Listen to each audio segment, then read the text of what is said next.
ችላይላይሶን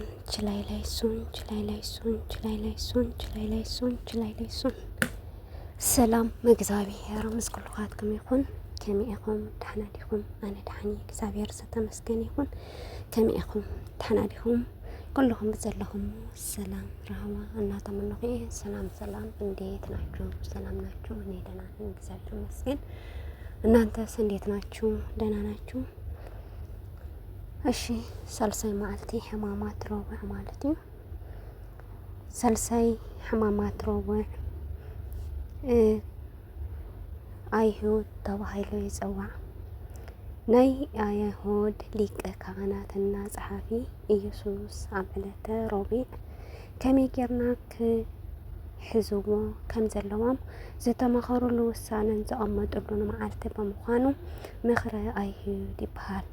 እቲ ወቕቲ ፋሲካ ዝኽበረሉ ቅነ ስለ ዝነበረ ንኢየሱስ እውን ብዙሕ ሰብ ይኽተሎ ስለ ዝነበረ ህውከት ከይለዓል ሰጊኦም ነይሮም። ነገር ግን ካብቶም 12 ሐዋርያት ሓደ የአስቆሮቱ ይሁዳ ሓሊፎም ከም ዝሃብዎ ስለ ዝነገሮም ጭንቀት ኩሉ ጠፊኡ ኣብ ንጎይታና መሓዝ ተስማዕምዑ።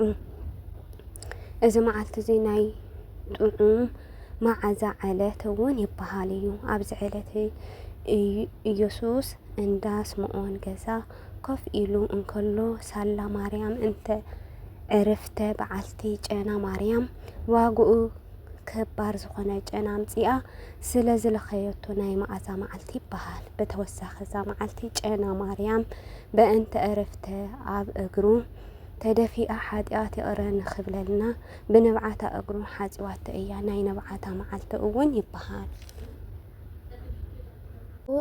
አይሁድ ምክረ የአይሁድ ካህናት ጌታችን ኢየሱስ ክርስቶስ አልወደዱትም። ስራውንና ንጽህናውን ረብሻቸዋል። ለሰውና ልብ ቅርብ መሆኑና በሰዎችን መውደድን እንቅፍት ነስታቸዋል። አዛኝና ደግ መሆኑን አስጠምዶታል። ትክክለኛውን አርአያ ክህነቱ አስቀያምነታቸውን አጋልጠባቸዋል። ንጽህና ወንጀል ከሆነ ቅንነት ልክ ያልሆነ ስሜት በክፉዎች ልብ ቀስቅሶ፣ ነገር ግን ጌታችን ጽኑ ጻድቅ ነበር። ቅዱስነትን የክፍያዎችን ስሜታውን አልረበሸውም። ጽኑ ቅን፣ ጽኑ ደግ፣ ጽኑ አዛኝ ሆኖ ይሄ ወደ መስቀል የሚመራ ሕማም የተሞላ ቅዱስ መንገድ ጠረገ። እባካችሁ ሌሎች እንድማሩበትን ሸር አድርጉ።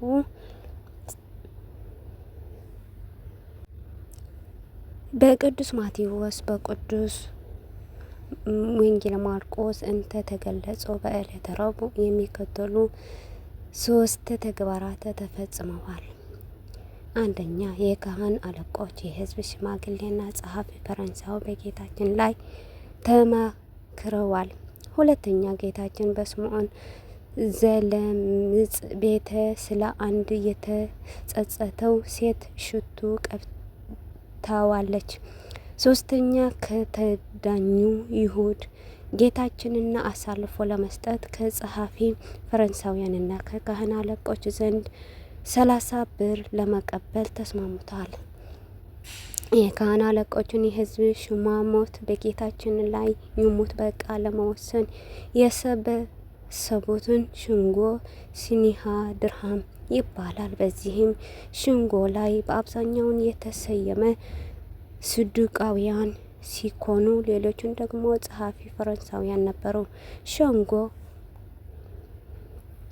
በአጠቃላይ 72 አባላት የነበሩ ሲሆን የሚመራውን በሊቃነ ካህናትን በያቀፉ ነበር። በዕለተ ጌታችን ኢየሱስ ክርስቶስ እንዴት እንደሚገደሉት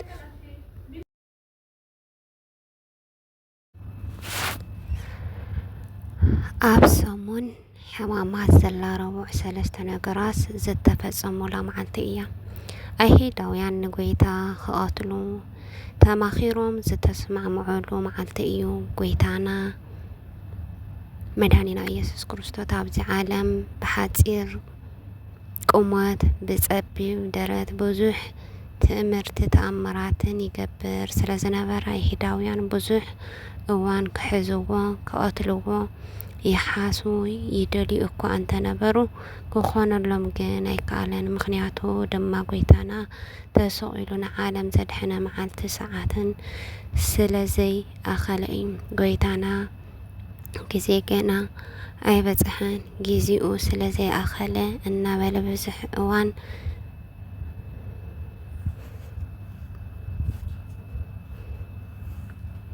እዚ ዓለት እዚኣ አይሁዳውያን ሊቃነ ካህናትን ጸሓፍቲ ጎይታና ከመይ ገይሮም ከም ዝሕዝዎ ምኽሮምን ዝፈጸሙላ ዓለት ስለ ዝኾነት ዕለተ ምኽሪ አይሁዳውያን መዓልተ ምኽሪ ተባሂሉ ይጽዋዕ።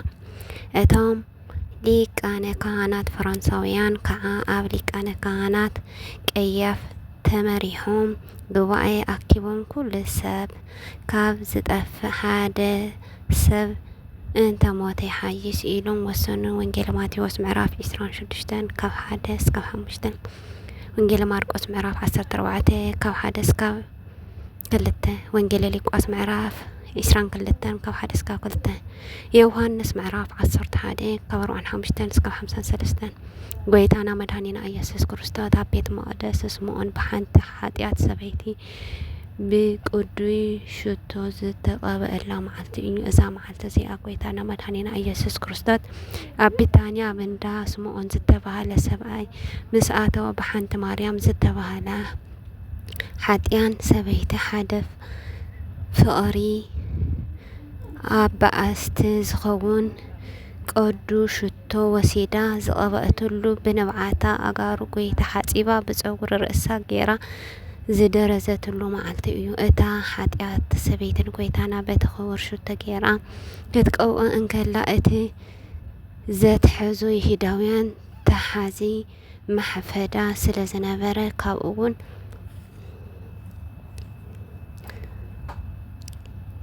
የልዕል ስለ ዝነበረ ዝኽቡር ሽቶ እዚ ዝተሸይጡ ንድኻታት ዘይወሃብ ኢሉ ብተንኮል ዝተዛረቡ ልዕለት እውን ጎይታና መድኃኒና ኢየሱስ ክርስቶስ ድማ ንተንኮል ፈሊጡ ንመዓልቲ ቀብረይ ዘዳለወትሉ እዩ። ሕደጋ ድኻታት ኩሉ ጊዜ ምሳኹም ኣለዉ ንኣይ ግና ኩሉ ሳዕ ኣይክትረኽቡንን ኢኹም ኢሉ ብምግሳጽ ነታ ንሳ ዝገበረቶ ሰናይ ተግባር ብምንኣድ እዚ ወንጌል እዚ ኣብ እተሰበኾ ዘበለ ኣብ ኩሉ ዓለም እዚ ንሳ ዝገበረቶ ንመዘከሪ ከም ዝነግረና ብሓቂ እብለኩም ኣለኹ በሎም። ወንጌል ማቴዎስ ምዕራፍ 26 ካብ 6 እስካብ 13 ወንጌል ማርቆስ ምዕራፍ 14 ካብ 3 ክሳብ 9 ዮሐንስ ምዕራፍ 12 ካብ 1 እስካብ 8 እዚ ዘርድአና እቲ ሰናይ ዝገበረሉ ኩሉ ጊዜ እናተዘከረ ከም ዝነብር ኣብ ቅድሚ እግዚአብሔር እውን ሞገስ ከም ዝረክብ ዓስቡ እውን ከም ዝቀበል እዩ እሞ ቅዱስ እግዚአብሔር ኣፍታ ትመጽእ መንግስቱ ክዝክረና ሰናይ ነገር ክንገበር ይግባአና። ይሂዳ ንጌታ መድኃኒና ኢየሱስ ክርስቶስ ብ30 ዲናር ክሸጥዎ ዝተዋዕለሉ መዓልቲ እዩ። ስለዚ ነበረ ቃላቱ እግዚአብሔር ኣምላኽ ዝተመስገነ ይኹን።